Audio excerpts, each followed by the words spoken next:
Thanks for the intro. Um, I was reflecting making these talks over this talk, excuse me, over the last couple days, and it is a good context that's also reflected in the intro that this is like not my day job, so I feel tired that I'm the person that carries this torch in some ways.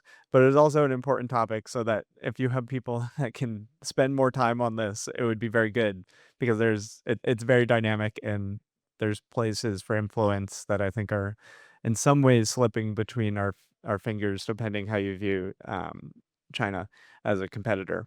So I'll kind of roll into this and kind of talk about what's happened this year and where we are at and where we came from before this, and then into more kind of strategy and highfalutin thoughts on what I think is going to happen and what we should do.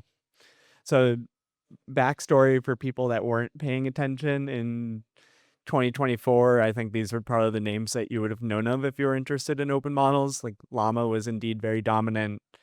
Mistral had their thing, which was actually quite good. There was a point in time when Mistral was on the same par as Llama, but Llama had really capitalized in a different way and had more momentum.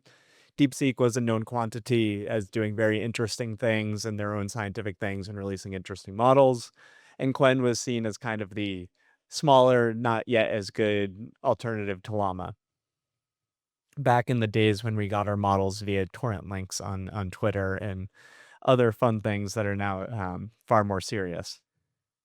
And then as we kind of go through 2025, I think everybody knows this DeepSeek R1 story. And a lot of things that are happening now are obviously downstream of like Chinese companies waking up to this and then the American ecosystem recalibrating around this. But a lot of things look like kind of rhyming with this rather than this DeepSeek R1 being a one-off. In time, it's mostly like when things started to go into motion. So, but like in March, there's this Gemma 3 model, and we released a model AI2, which is like Olmo 2 32B, which is like the first fully open model with data and stuff to be roughly similar on capabilities to the original GPT-4. So this is an interesting part of the year. And then in April, it's interesting to think that Llama 4, which is now known as a grand flop, and Qwen 3, which has taken over so much adoption, are really both released in a few weeks. And it's like, if Llama 4 had executed better, there would be very different discussions over the summer on the state of this gap, and they're very close in time, and a lot of the reactions at the time still stand for these sets of models. And then into the summer is when some of these changes in China really started to build. Max is one of them, but also some odd things like Baidu releasing open source models, which is very unexpected and kind of a change of the tenor for that company. And into like the next month, which are when Qwen more or less has like the pedal on the floor and is doing so many more things than anyone else in the ecosystem. And also this like Kimi K2 model that some people thought would have like as big of an impact as DeepSeek, but the DeepSeek moment was caused by different things than just the model, like seeing the reasoning chases on the consumer side and some uncertainty over the cost of actually training these. But the quantity of labs that are training these models, especially in China, has been growing rapidly with the likes of like ZAI, with GLM 4.5 and StepFund, and all these organizations are showing that this like robust ecosystem in China is really forming, coalescing around like after this DeepSeek cause. In August, we had this like signs of hope, and OpenAI released this GPT-OSS model. It is a step in the right direction, but I have more on this later. That it's not confident that it's actually going to meaningfully change what's happening in the U.S. It gives more high level cover for executives interested in releasing open models at big tech companies, but I don't see that OpenAI is like dying to make this a recurring brand and a part of their audience. And then there's more Qwen. I have more on them soon, and I'm sure in October we're going to get more things, likely mostly from China. Within this, some good context on how I think about open model providers. The likes of DeepSeek and Qwen are actually very different, where DeepSeek is very singular and honestly, you call them very AGI pilled, and they're trying to make these models that have really cutting edge use cases, and they're a world-class research team, where Qwen is kind of taking the might of Alibaba and building a full stack offering. In many ways, it was similar to what Llama was doing, and these have very different end goal or like end points. Where DeepSeek was adopted in many different enterprises, but Qwen is becoming like the researcher standard and has many different modalities that are offered and so on. And when you see new people emerge in the open ecosystem, a lot of the work is trying to like read the tea leaves and try to understand where their trajectory points them on these different axes. So now that there's so many people releasing models, they fill in many different niches in this kind of distribution. So if you like follow this, and I'm going to transition from a recap of events and look at data that's unfolding at the same time, it's like everybody had seen DeepSeek as being very remarkable before R1, and we could see that Qwen was releasing models faster and they're very strong. It's like, yes, they are benchmaxed, but also they are very strong on things that aren't reflective of benchmarks that are popular today. So it's kind of this thing where it's like everybody's like, oh, these Chinese models are good, and then today they are the industry standard, and there's not a lot of signs of that changing in the near term unless people invest a lot of energy in it. So like we could start with this, which is where's Llama. I think you can take quotes from Zuckerberg or official Meta PR a year apart, and it's like this, which just shows that um, cor- corporate entities rightfully don't have a lot of gain from doing open source outside of ideological ones and just kind of recruiting. So we've seen Meta flip on this. I don't necessarily think it was a good strategic move by them. I think they could have had their cake and eaten it too on open models. Like it's the cost open models in the US is shifting, which especially makes this kind of lull happen because it takes a lot of time to build momentum in terms of mindshare and understanding how to release open models that people use. So Google has kind of never been as prevalent as Llama, and they're still doing their thing with Gemma. And there's a lot of signs that NVIDIA is starting to invest a bit more, and they've even released some pre-training data and done some things that Llama has never done. So there's big shoes to fill if you compare it to China, and like Zuckerberg is talking about new Llama models. This is some quote from August mentioning new Llama models. I've heard rumors about an AP model because they know that Llama 3 AP and Llama 3.1 AP are two of the most used models on Hugging Face of all time. We'll see. It's the trust has moved on. It was kind of the taste of this, and there's always going to be noise, and trust is actually very important when people are selecting which models to build on. So this is roughly where we are. Equivalent useful models as the entire Western ecosystem combined, and there are a lot more players in China. You can look at the list of a subset of the things that Qwen has released, which are notable. It covers almost any modality from text to speech to image editing, like the Studio Ghibli moment in ChatGPT, to Claude Code type of agentic coding models, and standard kind of transformers or visual language models. They are releasing everything at a remarkable pace. I really don't. I get the sense that the team at Qwen is really like the 996 might undersell their efforts. Whenever you hear from a team member at Qwen, and some of them go to academic conferences, like I'm going to the conference on language models next week, and like one of their team leads, like they go to these things and they talk to people, and they're invested in their way of working, just as you would see at OpenAI or Anthropic and places that people at this event are familiar with. And when you translate this and you take data from something like Hugging Face and you look at the imperfect data that you have on the ecosystem, you can see the trajectory of Qwen and surpassing Llama. For anyone that looks at Hugging Face closely, there's a lot of issues with the data that is available. This is filtered to try to account for things and removing anomalous data. Essentially, a download on Hugging Face is to the repository counts as a download. So these are not necessarily representing an exact thing that we care about, but it's the best proxy that we have, and it is a industry standard on understanding adoption. And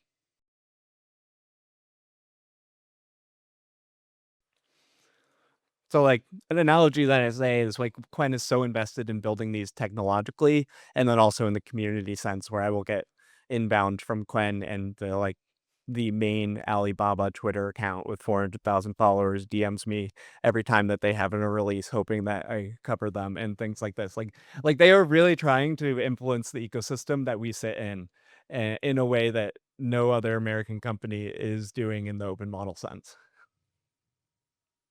This is an example. It's like I make the analogy on an operating system, and this is at one of the big Alibaba cloud conferences from a couple days ago with one of the slides where it's like, okay, it's making it clear. I don't think there's a lot of issues with this analogy with whether or not it actually applies at a technical level, but they're acting the act and they're saying the things to keep doing this, and they're having a lot of impact on the US AI ecosystem through it. At the same time as adoption, it's like adoption is often downstream of performance, but the ways that we can measure performance of these models, the Chinese models from whatever 18 months ago last year were on average a bit behind the best US open models, being Llamas usually, and they have continued to climb ahead. And these plots don't take into account OpenAI's GPT-OSS, but they don't actually change the trend. They will be like a step for the US, but not to overtake what China has done. So these are popular benchmarks. This is the artificial analysis on um, the left here, and then LM Arena both.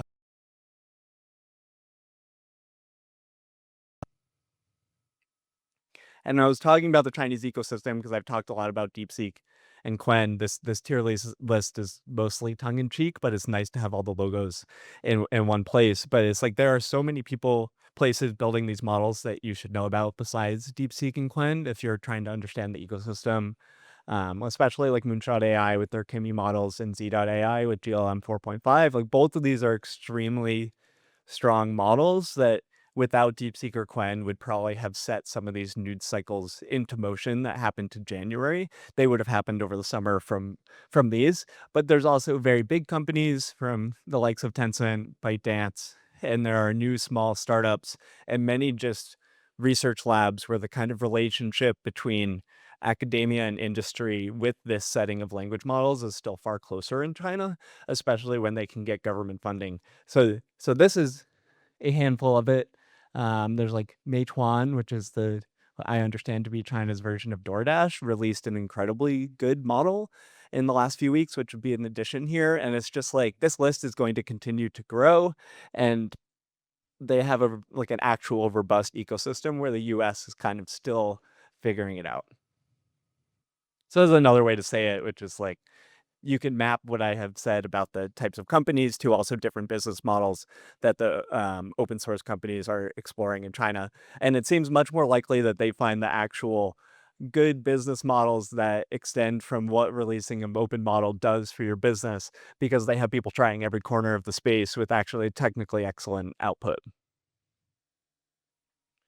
And I think that is like speaking from personal experience, we do hear from people in China now as they've had more coverage of this that they have very personal pressure to perform following DeepSeek and following what they hear in the Western media. So they're like sensitive to the point where I get inbound of like, why are we not better reflected in your coverage? And like, um, so this is like, it's becoming an interesting case point of me to like try to like actually try to talk and understand the motivations of these companies. But it is one of the most interesting things for me right now is to be like these Chinese nationals like want to understand my coverage and use of models and talk to me about the ecosystem both in China and the US. There are plenty of more ways to show this kind of China surpassing the US. Another one is if you look at all the new models that are being fine-tuned on Hugging Face and you kind of time gate them by month and you do some basic filtering to make sure that somebody isn't just like uploading tens of thousands of models to Hugging Face. That was actually a thing that was reflected in the recent, what is it, like Casey report on DeepSeek. Like they had some weird data point that was actually just like one person uploading thousands of models and they didn't filter it out. But I'm happy to talk to them about that. It's really messy work. But you can see things. It's like in terms of fine tuning, here goes Qwen, here goes China. And like the EU with Mistral did actually have a very strong footprint early on by Mistral being early and releasing models that people could really use. And these trends can really be shifted by releasing models that people care about, because it is pretty easy to change models, and because performance improves so fast, the expectation is that you need to keep changing models for your task, otherwise you're leaving performance on the table, which is the same thing for closed models as it is for open models. And you can convert the what I had as just being like Qwen versus Llama before to say the top Chinese labs, which is mostly like Qwen and DeepSeek, versus all of the US labs, whether it's Llama, Gemma, Microsoft, whatever. And like it is really this summer when the cumulative adoption started to go into the direction, like the cumulative lead being China, and then that margin is continuing to grow. One of the questions I ask myself is like, how long will this go on? And as I've been saying, like DeepSeek set this industry standard. I think there's kind of a line of thinking that you can follow that is like Chinese companies often pursue market share over profit, and that maps very nicely to open source. I think that what we don't know about software technologies relative to physical technologies is like how those root causes apply. And I expect the status quo to be that this open source strategy continues because it is economically suiting them in terms of innovation and world influence.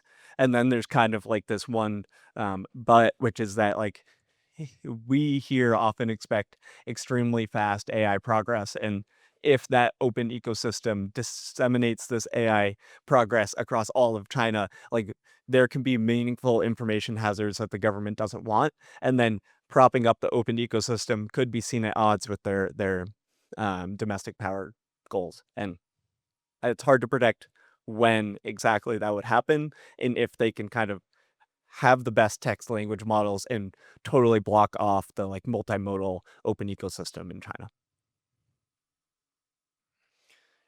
And then like with these soft power questions, I think it's something I often wonder is like, is it actually bad if you're running DeepSeek or Qwen in your American company products? And I think if you don't pay attention to it, you're gonna definitely get things you don't like. So this is like a benign question to DeepSeek R1. And DeepSeek R1 loves to say this thing where we always adhere to core socialist values and whatever the Communist Party of China wants, which this phrasing came up a lot. It's like when you say the model is like a Chinese model is censored, it is mostly actually just going to be that it's saying like kind of weird, nonsensical propaganda inside of your little new startup app, which I think people will care about. But most of the long term things are kind of unprovable unknowns, which is like, is DeepSeek with tool use designed to write code with vulnerabilities? And there is no way that any government institution could actually prove this. I feel very strongly that there's no real backdoor or danger now, but like the motivation is reasonable. And for that reason, a lot of bigger American companies do not build on Chinese models. And a lot of the startups do because it gives them an edge on innovation and ability to um, just kind of grow. And eventually those two things will come to a head, and we don't know what'll happen. It'll be easier if there are American and the kind of Western alternatives, but for now, the power for new products or the security wins out. And one of the things that is important is to think that like you need to think of open models as something that will be here no matter whether or not we are in control. So things like these DeepSeek example that I came, it might not be DeepSeek. It could be another country with a different, like a different set of core beliefs. But whether or not we are making models, there will be models from abroad that are coming into the Western ecosystem. Like the talent and resources to train models is definitely diffusing. Those resources are not ramping up like the frontier labs in terms of billions of dollars of resources pouring into training. But if there are 20 and growing companies in China that are releasing very good open models, we can expect more of those to emerge all around the world. Numerous. I think that it's like there will be open models and we need to design the ecosystem around that assumption. And I think we should lean into leading on this because it actually aligns with a lot of historical values and gives us kind of a better ability to sway where the future is going. One of these things is that while local models are often kind of a tinkering thing for people interested in language models, they also represent a way by which certain uses of AI cannot be stopped. And this is a wonderful plot from Epoch AI. Jamie, or I don't know if it's Jaime, the founder is here. And it's just showing that the time gap between local models and frontier models is kind of tracking over time on performance. And I don't worry about this as much as text, but for multimodal models, I would say within 2 years, we are going to have a Sora 2 equivalent that is uncensored and runnable on a MacBook. And there are plenty of people that will be very concerned that our society is not ready for that, and I would agree. But like these are things that are coming, and we want to be in the driver's seat of this and not be blindsided by some random company releasing this and then it going and getting spread throughout the whole country. So, some of you that know me, I've already talked about in public, like what I think we should be doing. I do think that text models are still the focus, and we need to make sure that they don't fall behind. I think it's very true that there's a big mix of opinions on what brings people to work in open models. I think innovation is actually very true. It's like if we reflective and can at least be partially aligned with the frontier labs and big tech companies, our technology companies are going to be in a much stronger position because they can quickly adapt that. The alternative of that is that China and Huawei becomes the research center for AI and all the research papers are written in Chinese and then Nvidia falls behind. It's like that's the sort of reasoning over decades. And my personal reason is I think AI will be extremely powerful and having open models is at least a way to get more people involved in the conversation and be a hedge directionally on concentration of power. But there are more reasons. This is not an exhaustive list.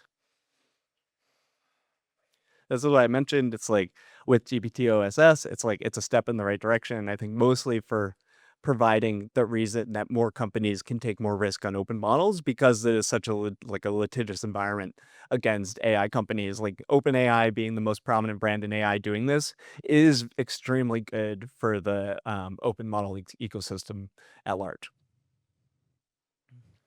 And like I work at AI too. This NSF grant came in. It is the like this is the biggest NSF computer science award ever given, and this is like a very big validation that we need to do this. Um, Largely, I would say that this is actually not enough for what I think we need to be doing, because if you look at what's happening in the frontier models versus these models that people can do research on and study the training dynamics, like Olmo, it's like you use Claude or you use these GPT-5 and Codex, and its agentic abilities and dual use and long context are pretty transformatively different than what our current Olmo models do. And in order to bridge that, I think there needs to be a real meaningful scale up in investment. So if it's like $100 million over 4 years, we really need that per year minimum. And like the NSF grant is good because it's building bridges to academia, but that's not going to solve the modeling question of like, we need to provide people with a fully transparent, what does it take to train DeepSeek R1 today, rather than like, let's study the language models of a couple years ago. So my provocation is like, I worry that academics are going to be going down a path that is actually potentially irrelevant relative to a lot of the conversations here. And then that deeply worries me. I launched what I originally called American DeepSeek Project, but that wasn't DC friendly. So I rebranded it as the American Truly Open Models, which is Atom, which is like what is now a community movement and could evolve from here to try to get more resources from either philanthropy, big tech, government, whatever, to establish a few centers next generation and scaled up models. So if you care about this, we can continue to discuss. Everything from my email to newsletter to this Atom project are all there. A lot of this data was collected for Atom Project on the adoption and performance numbers. So you can see those same plots there. So thanks a lot. Could you go back to the OpenAI OSS slide? Yeah. Yeah, you said no signs of follow-up or substantive engagement. Can you elaborate a little bit more on that? The model is pretty broken at launch, partially due to complexity.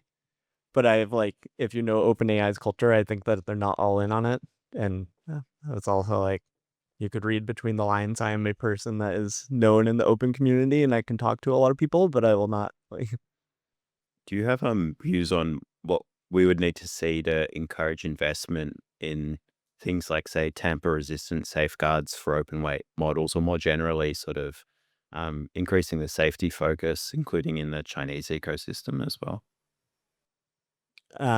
This is somewhat of a like a side answer, but currently I think the equilibrium is that like the open models are months to like especially in the US years behind the best frontier models, and that's actually a nice buffer. I think what we'll need to do is um keep monitoring what China is doing. I think that's a question of like, does the compute training advantage of US companies kick in now and then the gap really rebuilds to China, or do they always stay close to behind? I think there's all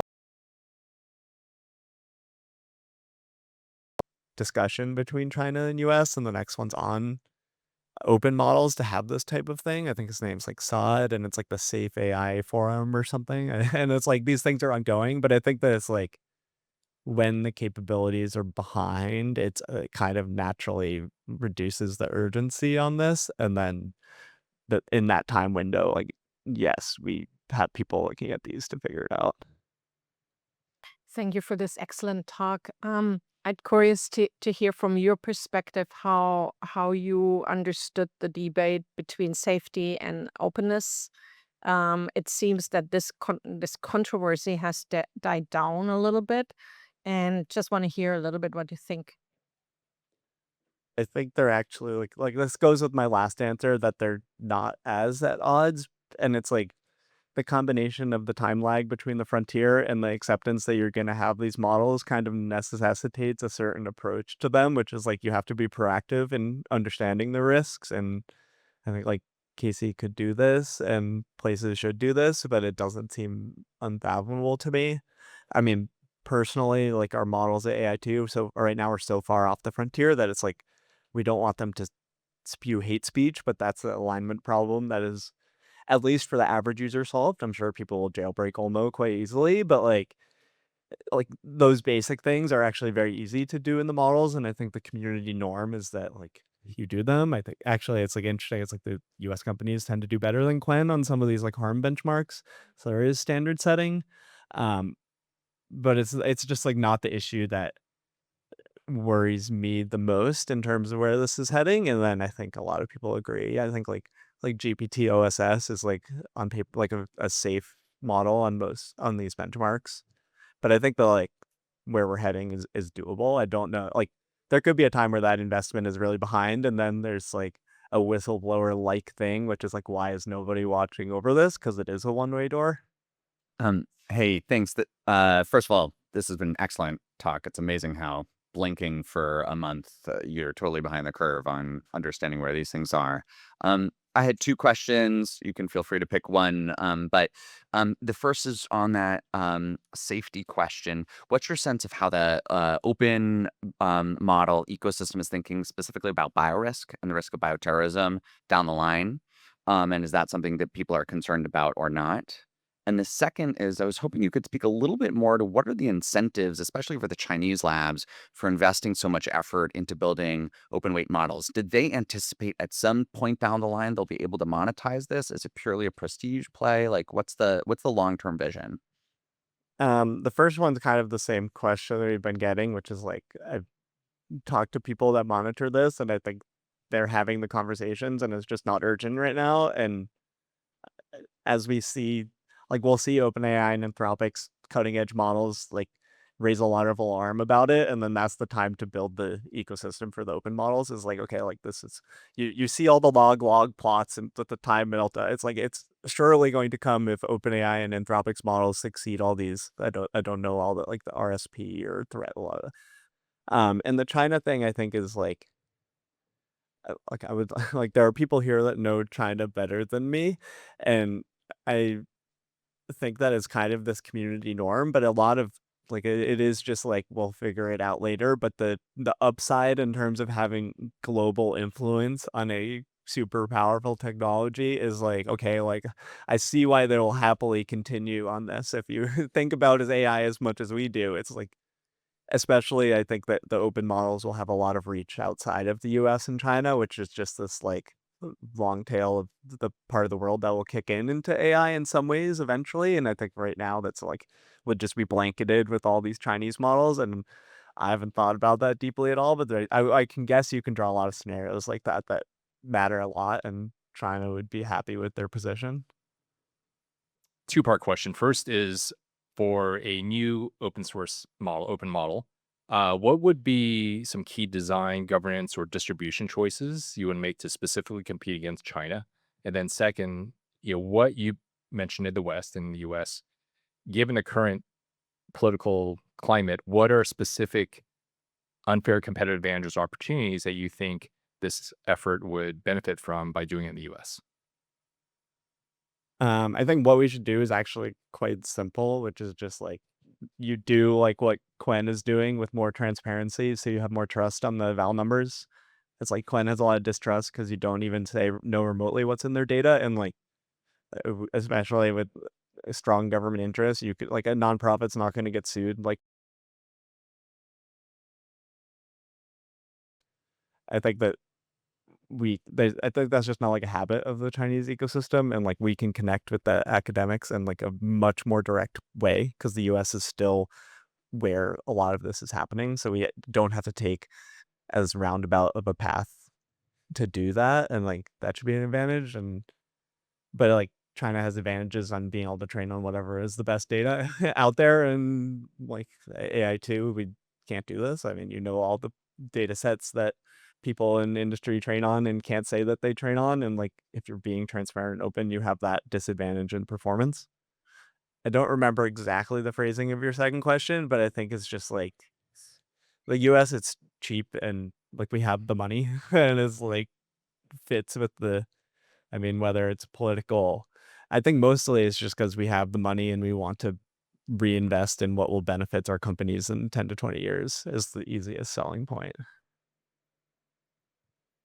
Um, my question is, how many shadow usage you have observed among American entrepreneurs that I've observed very similar thing in Shanghai and Beijing, like the top engineers actually using Cursor a lot for their company's codes, but they're not allowed to say this. So it's like a lot of shadow usage of things like Cursor or Claude.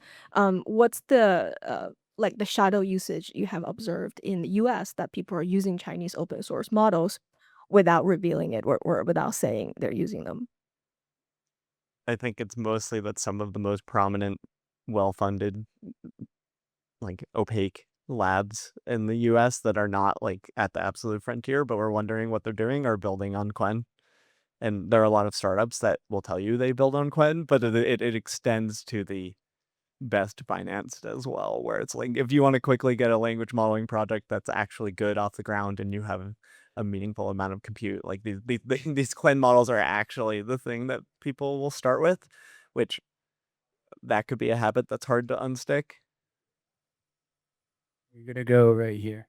Oh. Regarding the question from before about why China opened, so DeepSeek is owned by a hedge fund, and the market crashed when R1 came out, and they did in fact have shorts. So it's Yeah. a pretty good Yeah. answer, I think. It's a good way for them to make money. So, so while I have no power to actually do anything about it, I'm just curious, what could OpenAI do better in terms of community engagement and follow up on GPT-OSS? It's mostly developer relations and consistently releasing models. I think consistently releasing models is what like you need to slowly fight off the thoughts of like, oh, I've been using this OpenAI model and it's good, and it's like 2 months go by and there's like, oh, there's this interesting model, and then 6 months go by and you're like, oh, this other model is like way better in every way supposedly, and then you just switch. So it's like that's why releasing models a lot is actually fairly important, but then it's a lot of really what I describe as somewhat like hard, cruddy work of like making sure your model works in every ecosystem, and you have demos, and you talk to people that are using the model and understand what they're doing and take that feedback into the next model. And it's just like it's hard to do this. I think OpenAI is historically also like a secretive company, and like that kind of culture clash can be hard. I mean, there's like you can look at Hugging Face and what they do for their code libraries, and you just have to learn how to do that type of work and have people that will do it. I guess has the like transition from like a very pre-training focused world to one where I now hear a lot more about like scaling up RL training, and I see like thinking machines and prime intellect being like new startups in this category that's more focused on like, does that factor into your calculus of like what the US needs to do or what the West needs to do to remain competitive, or is it pretty similar to what it was before? Realistically, this RL stuff is going to look more and more like pre-training with a different type of systems complexity. So I think that like in like this year particularly, it looks like things are very different, where there's a lot of like bubbling and flourishing small academic work and other things. But I think that scaling that will be hard. Realistically, the interplay between having the right base model for reasoning is so important. And I think that that's like there's basic things like scale of your base model is often one of the best tells on if this type of fine tuning will work well. And I think it's like pre-training is not the focus, but it's still so essential that it's like it's the whole thing is more complex is kind of another way to look at it. It's like you need to do this pre-training thing and this really complicated RL thing, and the like it's hard to get organizations that can handle all of that complexity. But most like in a way, yes. I don't know. I have a lot of mixed thoughts where it's like the RL stuff is an interesting opportunity, but I don't think it's disruptive to the trends. In the spirit of a broader open model ecosystem, beyond general purpose large language models or multimodal models, what is the relative competitive landscape for things like foundation models in robotics or scientific domains? Is that just as bleak for the US, or is it different? My instinct says less bleak, but I'm not basing that off a lot. I think it's like it's a less capitalized area, and therefore there's opportunities. But I think that the playbooks will often look somewhat similar. It's like I think Google's in such a dominant position for robotics as well. And it's like, yeah, but I'm happy to learn more. We just completed a security evaluation of large lab open source models, both U.S. and China, against a number of different attack techniques applied to these models. The Chinese ones, like for some attack techniques, had like 100% attack success rate. So you could like ask it, like list out step by step how to do this extremely terrible thing, and it'll be like, all right, here you go. 1, do this. 2, do that. And so like I think given that like development world, like how important is it to kind of convey the security and safety issues of just like these models out of the box, let alone like fine tuning it for malicious purpose or whatever purpose that you have. Like, what are some avenues that you think that we could convey like the security risks on top of everything that's happening in this ecosystem?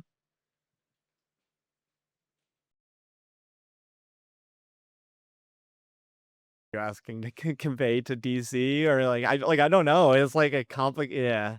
I I mean, I agree with your assessment on like like if they just do what you want and are kind of it's like I describe it in other contexts that open models are many people's like fourth priority, and they say they really care about it and don't take action on it. And this would be something like that, where it's like you present a compelling case, but they're like, I have bigger problems, and this is why I'm like the person standing up here. It's like you hear a lot of talk from people, and people don't do anything. And I think it would reflect on the security things, and I think it's worthwhile to keep.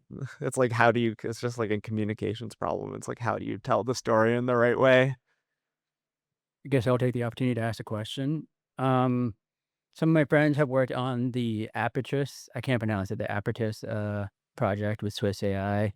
I know a lot of the European countries are trying to figure out their approach to model development. Very consortium based, very academic driven, but we don't often talk about Europe or other countries when we're talking about open model ecosystems. Very much US and China right now. What role do you see open model ecosystems playing in places like Europe or India, which has its own robust digital public infrastructure that they're trying to stand up right now? I think in a few years, all of them will have strong labs providing designed for domestic models that is used or observed by the whole world. I think that you can ask me about like org chart design but everybody will figure this out in their own way as they try to do it with some complex consortium of academics versus a small startup, and the latter one normally wins on focus. But in the long term, I think there will be a much more rounded ecosystem. I mean, we know the Middle East has things that are well ongoing and growing in many ways. So you play this out a year, it's like, yeah, there'll be a lot more action. As I understand it, sort of when the frontier labs are sitting on their platforms and they're looking at how people are using them, there's a dial more or less that they have around how aggressively they could try and shut down distillation attacks. So if they sort of act with a high degree of suspicion, they'll shut down anything that looks like a distillation attack, or they might give it a greater benefit of doubt out of the prospect that it's a researcher working in a US university or something. How sensitive is the Chinese ecosystem to that dial? And if the frontier lab sort of decided to really clamp down on it, would we see much ripple effect in the Chinese ecosystem? Like, not meaningfully shift the trajectory other than that. Like, obviously, they use these model APIs to help with post training, but a lot of it is the synthetic data that's really meaningful in capabilities is like very high volume token processing for pre-training, or LLM as a judge in RL or something, which is like you can find a different model to help with this, and especially like you get better economies of scale by using local models. So I think that is like good. These distillations are really good for getting off the ground, but I don't think they're like existential. Um, yeah, just I was in the other session where OpenAI talked about sovereign AI, and they are massively rolling this out everywhere and on the globe. And now I'm just thinking, and there was this question, so it's not profitable for them, and the question, like, why are they doing it? And the answer was a little bit mediocre in terms of like digital acceptance, but isn't it more market share? And isn't it stupid to buy into this when you see the open models, being better? Like, I mean, I think they're playing a reasonable, from their position, like yeah, political or geopolitical game where it's like if these countries are on their platform, they're not building. It's not necessarily direct competitors, but like I think I think of sovereign AI as actually something that a lot of countries are going to do yeah. because the like money is in the big picture, it's very doable. So I understand why OpenAI is Oh, I doing totally this, get and them, it's but like do I get those that accept it? That's so as a okay. In the context of the Chinese models too, and Qwen and open source, I feel like a lot of the Chinese economy is still so focused on physical production of sort of domain specific models. How much do you think that sort of economic strategy of let's deploy these things in as many factories and sort of physical processes as possible versus the US, which doesn't have as much of a physical manufacturing economy? I feel like I have no idea, but I'm interested in learning. What's your take on Washington's AI policy on let's try to let the world use the US AI stack instead of China AI stack? Like, what's your take, like conceptually, your take on this? I think it gets out ahead of a lot of like you want to be in the driving position for AI and to understand, like when you're building the stack, you're understanding how people are using it, either like subtly through indirect measurement or them getting in touch with you. And it just, there's so many benefits to observability and then later like actual meaningful control by being in the driving seat. And like open models are, if not the thing that people are using, like a good onboarding platform. I think like you could see in OpenAI's release language where like GPT-OSS doesn't do these things. If that doesn't work for you, try our API. And it's like it's a lot of how market share works. It's like, oh, I know OpenAI, I'll try an AI model. It's like I think these things are real. How useful are you finding open models in your own work, either for like the sort of mainline sort of coding use case or for like generating synthetic data, stuff like that? Like, are you finding you're actually using the open models yourself, or like Not really. open to I mean, like model? I will play with them, but there's some niche multimodal cases where you can like use a transcription model locally on your laptop and it's perfect and it only uses 8 gigabytes of RAM, so it's like it's free local transcription, which is nice, but like the marginal value of intelligence, it's like I will dump a ton of queries into GPT-5 Pro at once and like it's kind of overkill, but like I'd rather round on the side of better performance than not when it comes to my career and outputs. So it's like the answer is like not really. I'm not an absolutist. I'm not like a open source principalist that we need to boycott OpenAI and only ever support local models that people release. So you mentioned some of like the statistics and difficulties tracking some statistics on Hugging Face. I'm wondering if you have like metrics or like a wish list for metrics of things that you could better track to sort of better understand the ecosystem going on. I think realistically it's kind of impossible because the power users just download it once and put it on their infrastructure and never see it again. And if you want to have any sort of privacy and like actual fluid ecosystem, you cannot get around that. Otherwise you just have insane oversight.